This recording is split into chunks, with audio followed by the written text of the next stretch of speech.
أعوذ بالله من الشيطان الرجيم بسم الله الرحمن الرحيم قل إنما أعظكم بواحدة أن تقوموا لله مثنى وفرادا ثم تتفكروا ما بصاحبكم من جنة إن هو إلا نذير لكم بين يدي عذاب شديد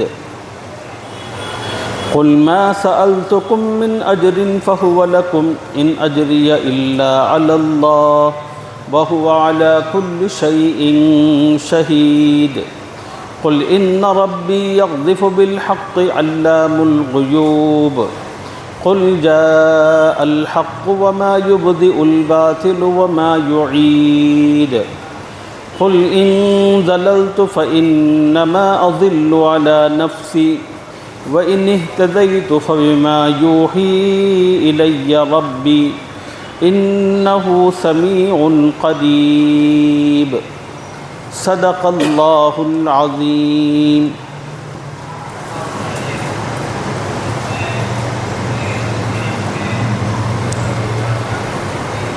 گزشتہ سبق میں آپ حضرات کی خدمت میں قرآن پاک کی جن آیتوں کا خلاصہ عرض کیا گیا تھا، ان آیتوں میں مشرکین کی جانب سے دو چیزوں کا ذکر تھا۔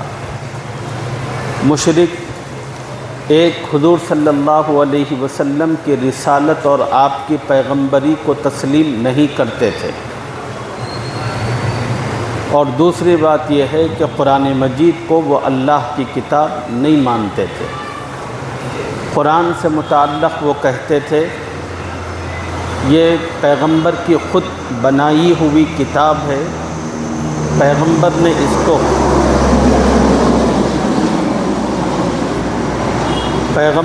اس کو خود بنایا ہے، اور اللہ کی طرف جھوٹ نسبت کرتے ہوئے کہتے ہیں کہ یہ اللہ کی کتاب ہے۔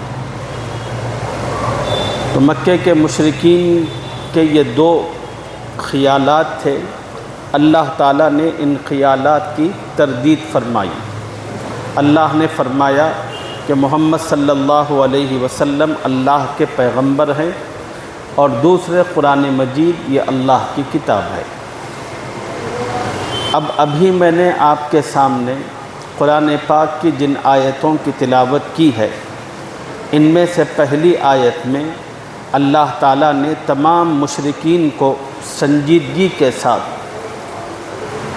اجتماعی طور پر بھی اور انفرادی طور پر بھی حضور صلی اللہ علیہ وسلم کے بارے میں غور و فکر کرنے کی دعوت دی ہے۔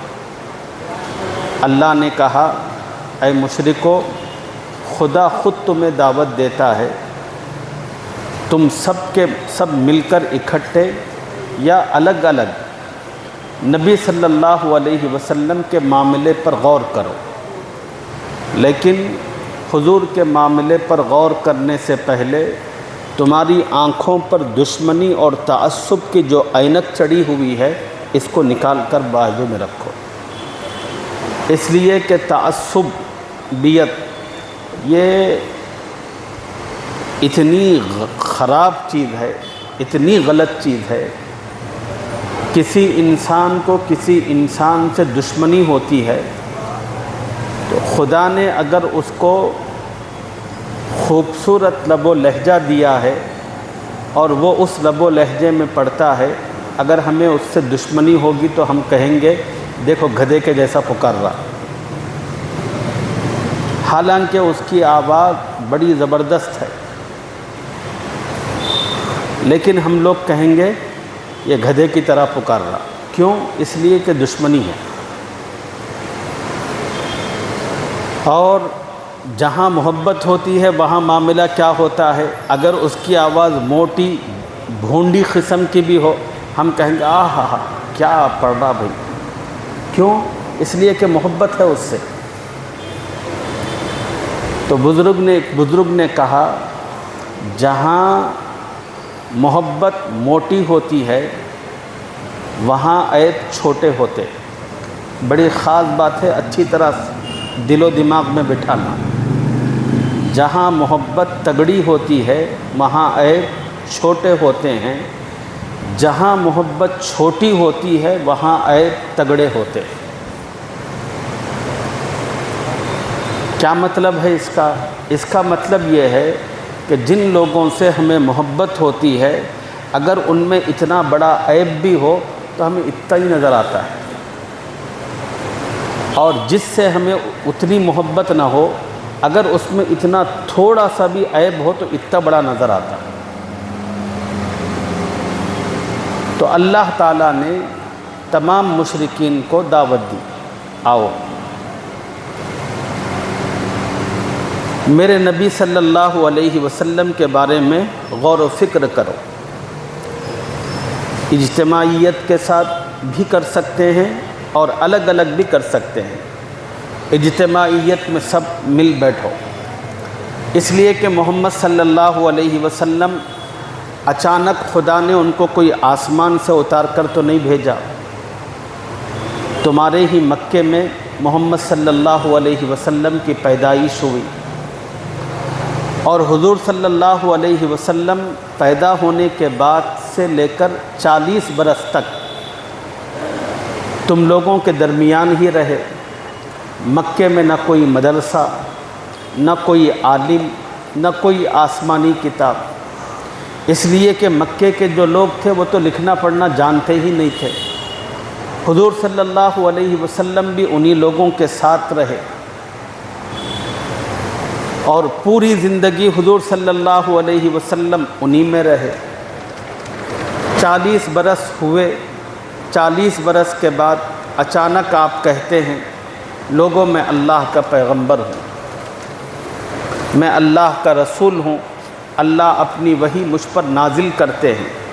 تو تم حضور کی ذات کو، ان کے کیریکٹر کو دیکھو، کیا ان 40 سالوں کے اندر محمد صلی اللہ علیہ وسلم نے کبھی غلط بولا ہے؟ کبھی بد اخلاقی کا کسی کے ساتھ مظاہرہ کیا؟ محمد صلی اللہ علیہ وسلم کے اخلاق کا عالم اور آپ کے کردار کا حال یہ تھا کہ مکے کے اندر جہاں پر اخلاق انتہائی گرے ہوئے تھے لوگوں کے، ایسے گرے ہوئے اخلاق میں خدا یتیمی کے ساتھ آپ کی زندگی گزرتی ہے، یتیمی کے باوجود کوئی غلط چیز، غلط عادت نبی کی زندگی میں نہیں ہوتی۔ ہر وہ خوبی، ہر وہ اچھائی جس کا ایک انسان تصور کرتا ہے وہ نبی کی ذات میں موجود تھی، اور نبی صلی اللہ علیہ وسلم کی اخلاق و عادات اتنے نمایاں ہوئے تھے کہ سارے کے سارے مکے کے لوگ آپ کو امین اور صادق کہتے تھے، آپ امانت دار، آپ سب سے سچے۔ حضور جہاں جاتے تھے اس سوسائٹی کے لوگ آپ کی عزت کرتے تھے، جس مجلس میں پہنچتے تھے، جو مجلس میں بڑا بیٹھا ہوا ہوتا وہ ہٹ کر نبی علیہ السلام کو جگہ دیتا، اور ہر کوئی نبی علیہ السلام کو دیکھ کر خوش ہوتے تھے۔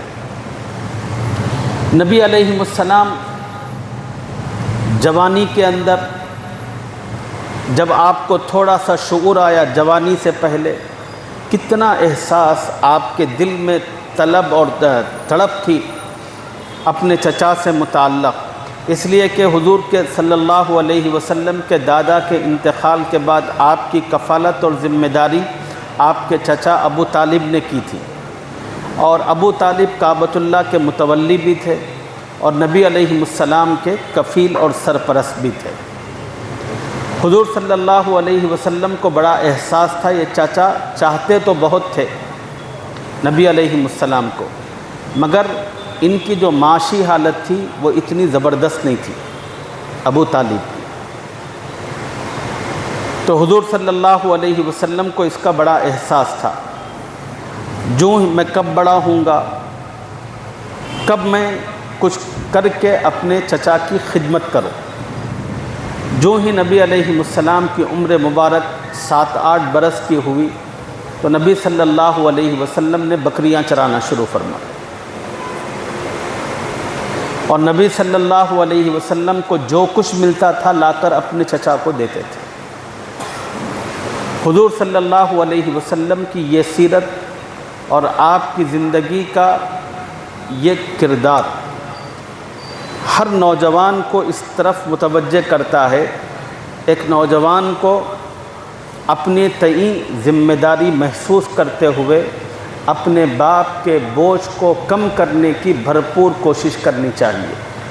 یہ نہ ہو کہ کھیلتے کودتے ہوئے اپنا وقت گزارتا رہے، لاٹھوری کرتا رہے، آوارگی اور عیاشی کرے، یہ کسی کے لیے مناسب نہیں ہے، بلکہ ہر انسان کو فکر مند ہونا چاہیے اور ہر کسی کے اندر دل میں دوسرے کے لیے درد اور تڑپ ہونا چاہیے۔ چلیے، حضور صلی اللہ علیہ وسلم پھر بڑے ہوئے اور تھوڑے، تو پھر نبی علیہ السلام نے تجارت بھی کی، اور پھر اس تجارت کے ذریعے اپنے چچا کو ہیلپ کرتے رہے۔ جب نبی علیہ السلام کی شادی ہوئی تو پھر اللہ کے نبی الگ ہوئے۔ الگ ہونے کے موقع پر اپنے چچا سے کہا، چچا اللہ نے آپ کو بیٹے بہت دیے ہیں، ایک بیٹا مجھے دے، میں اس کی پرورش کروں گا۔ چنانچہ ابو طالب نے اپنا ایک بیٹا جن کا نام حضرت علی ہے وہ حضور صلی اللہ علیہ وسلم کو دے دیا۔ جس طرح انسان کے ایک ہاتھ کی انگلیاں یکساں نہیں ہوتی، ایسے ہی ایک گھر میں ایک ماں باپ کے پیٹ سے جو اولاد پیدا ہوتی ہے ان سب کی ذہانت اور ان کی کمائی ایک طرح کی نہیں ہوتی۔ اب اگر کسی کی کمائی اور ذہانت کسی گھر میں بہت اچھی ہے تو وہ کمائی وہ ذہانت اس لیے نہیں ہے کہ وہ خود اپنے عیش و عشرتوں کا سامان کرے، بلکہ وہ اس لیے ہوتی ہے کہ وہ زیادہ کمانے والا بھائی اپنے اس بھائی پر جو ذہن میں بھی کم ہے، کمائی کے اندر بھی کم ہے، اس کی طرف خصوصی توجہ کرے۔ یہی انسانیت ہے، ورنہ خود کا خود کرنا یہ جانور بھی کرتا ہے، اور ہم انسان ہیں، جانور نہیں ہیں۔ تو حضور صلی اللہ علیہ وسلم نے بتایا کہ جو بھی سماج میں کمزور ہوتا ہے رشتہ داروں کے اندر، ان کی مدد کا ایک طریقہ یہ بھی ہے کہ آپ ان کے کسی ایک بچے کو اڈاپٹ کر لیں۔ اڈاپٹ نہیں بھی کر رہے تو آپ کہیں کہ بھئی اس کے اسکول کا خرچہ انشاءاللہ میں اٹھاؤں گا۔ اس طرح مدد کر سکتے ہیں، مدد کرنے کے بہت سارے طریقے ہیں۔ اچھا، پھر حضور صلی اللہ علیہ وسلم نے شادی کی، اور شادی کے بعد پھر آپ نے 15 سال کی زندگی گزاری مکے میں۔ آپ کی عمر مبارک 25 برس کی تھی جب آپ کا نکاح ہوا۔ حضور صلی اللہ علیہ وسلم جوانی میں کیا کرتے تھے؟ خالی وقت پورے مکے میں گھومتے رہتے تھے۔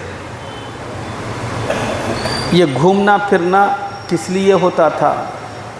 تاکہ کہیں پر آپ کو کوئی کمزور ملے، کوئی اپاہج ملے تو حضور صلی اللہ علیہ وسلم ان کی مدد کرتے تھے۔ اور آپ کا یہ گھومنا ضرورت مندوں کی تلاش میں ہوتا تھا۔ کہیں پر کوئی بوڑھی عورت یا کوئی بوڑھا مرد کوئی بوجھ لے کر جا رہا ہے، وہ بوجھ اس کی قوت و طاقت سے زیادہ ہے، تو اللہ کے نبی علیہ السلام فوراً اپنی خدمات پیش کرتے تھے، بھئی ذرا وہ سامان مجھے دے دو، میں لے کر چلوں گا۔ نبی علیہ السلام کا گھومنا اسی لیے ہوتا تھا۔ وہ دور غلاموں کا دور تھا، لوگ غلاموں کے ساتھ اتنا بدترین سلوک کرتے تھے اور ان سے جانوروں سے بھی زیادہ کام لیا کرتے تھے۔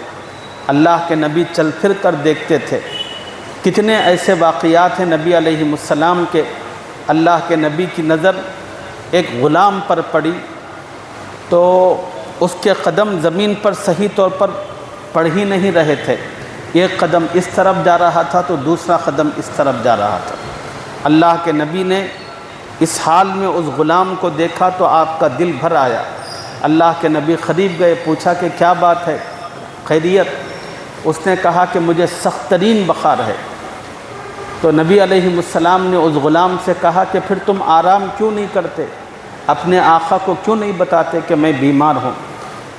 تو وہ غلام کہنے لگا کہ یا رسول اللہ، اے محمد، میرا جو آقا ہے بڑا ظالم ہے، وہ سنتا ہی نہیں، کہتا ہے کہ کچھ بھی ہو تمہیں یہ سب کرنا ہے۔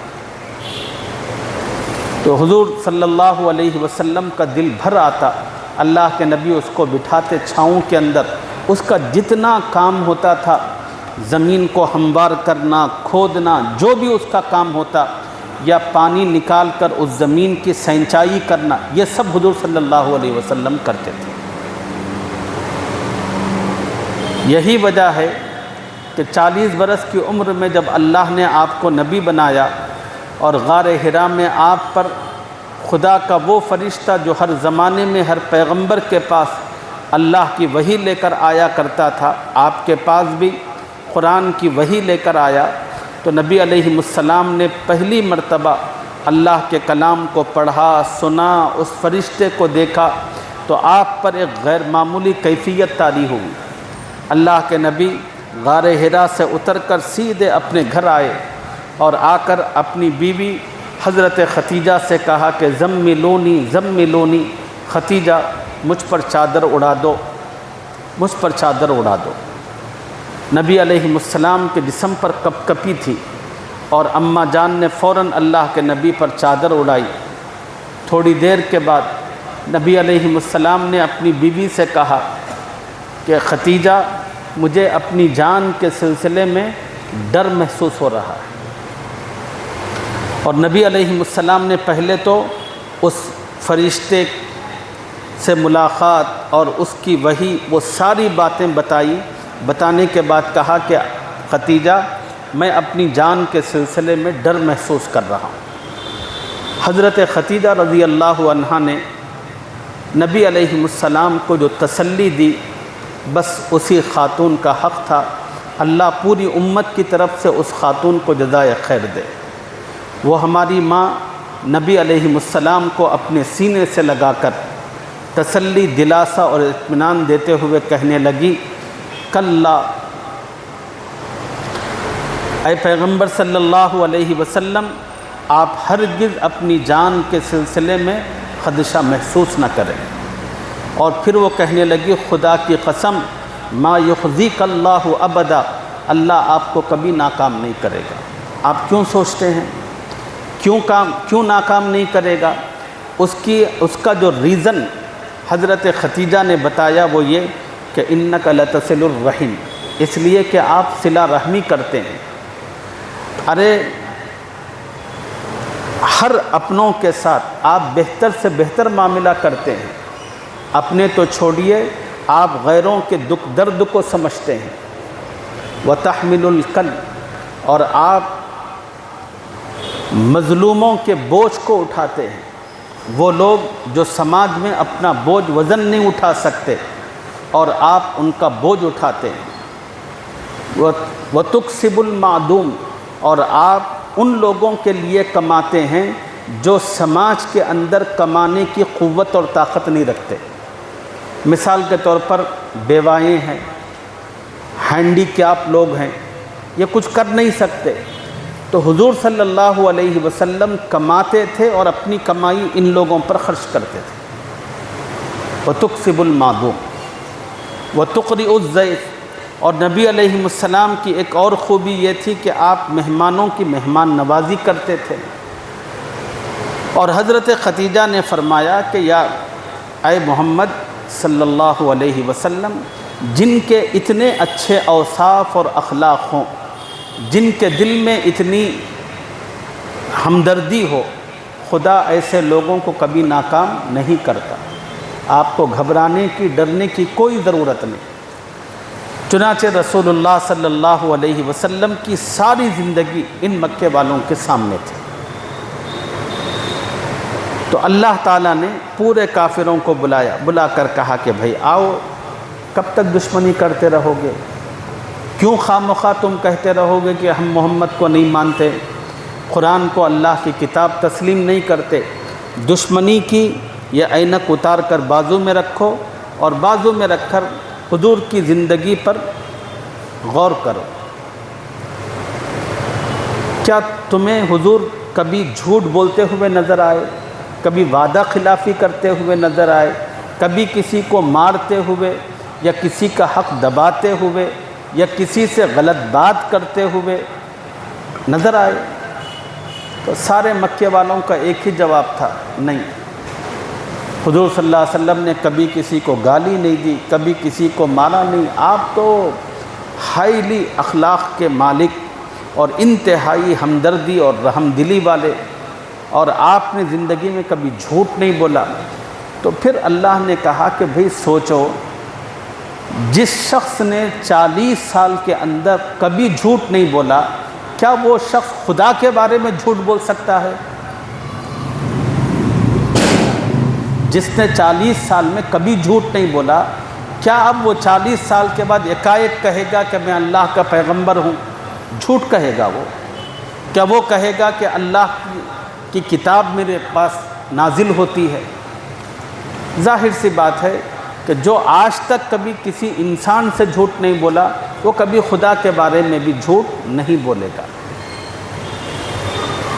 جب وہ جھوٹ نہیں بولے گا تو پھر اب وہ جو کچھ بول رہے ہیں وہ بالکل برحق اور سچ ہے، اور تمہیں چاہیے کہ تم ان کی بات کو مانو اور اس کو تسلیم کرو، اسی میں تمہاری بھلائی اور دونوں جہان کی کامیابی ہے۔ یہی وہ دعوت ہے جو اللہ تعالیٰ نے مشرکین کو قرآن کی اس پہلی آیت میں دی ہے۔ قل، اے محمد صلی اللہ علیہ وسلم، آپ ان مشرکین سے کہیے، انما اعظکم بواحدہ، میں تمہیں صرف ایک بات کی نصیحت کرتا ہوں، ان تقوموا للہ مثنی و فرادا، کہ تم اللہ کے لیے دو دو یعنی پوری جماعت مل کر یا ایک ایک کھڑے ہو جاؤ، ثم تتفکروا، پھر حضور صلی اللہ علیہ وسلم کے بارے میں غور کرو۔ تم ہی مشرک لوگ ہوں، کوئی کہتا ہے حضور صلی اللہ علیہ وسلم پاگل ہے، نعوذ باللہ۔ تم ہی میں سے کوئی کہتا ہے حضور صلی اللہ علیہ وسلم شاعر ہیں۔ تم ہی میں سے کوئی کہتا ہے حضور صلی اللہ علیہ وسلم دیوانے ہیں، بے وقوف ہیں۔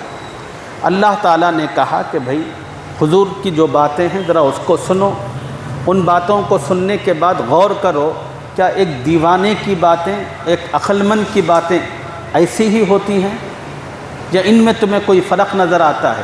جب تم غور کرو گے تو پتہ چلے گا تم حضور کے بارے میں جو کچھ کہتے ہو یہ سب غلط تھا۔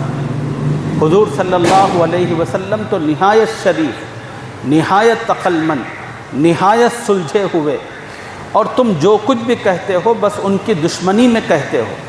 تھوڑا سا دشمنی کی اس عینت کو اتار کر بازو میں رکھو اور پھر آپ کی زندگی کو دیکھو تو آپ کی سچائی اور آپ کی حقیقت آپ کو اچھی طرح سمجھ میں آ جائے گی، تو پھر آپ لوگوں کے لیے حضور کو ماننا، حضور پر ایمان لانا اور حضور کا اتباع کرنا بہت آسان ہو جائے گا۔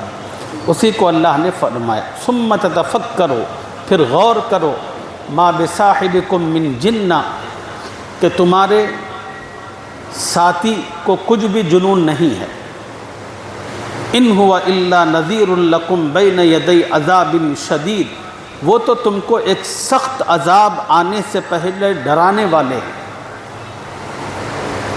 وہ تو بڑے عقل مند ہیں، ان کا کلام اور ان کی گفتگو بہت سنجیدگی لیے ہوئے ہے۔ یہ اللہ نے نصیحت فرمائی۔